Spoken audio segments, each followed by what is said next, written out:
অনেক দিন পর কুয়াকাটা আসলাম। আপনারা দেখতে পাচ্ছেন তরমুজ দেখুন কি সুন্দর।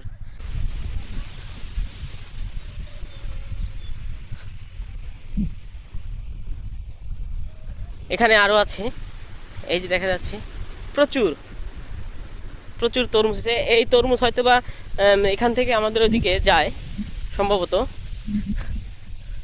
এখন জানি না খাইতে পারবো কিনা, যদি আমাদের রুচিতে উপরওয়ালা লেখে তাহলে আমরা খেতে পারবো।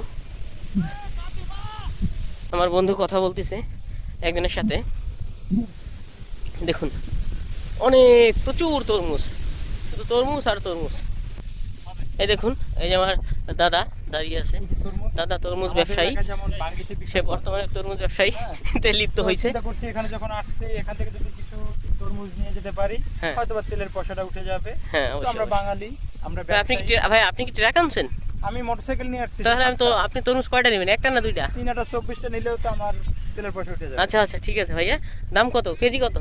এটা তো এখান থেকে তোর কেজি হিসেবে না, পিস হিসেবে নিয়ে যাবো, ওখানে দিয়ে আমি শটাক হিসেবে বিক্রি করবো। আচ্ছা আচ্ছা আচ্ছা, মানে শোয়া হিসেবে। ঠিক আছে। আপনার সাক্ষাৎকারটা ভালো লাগলো।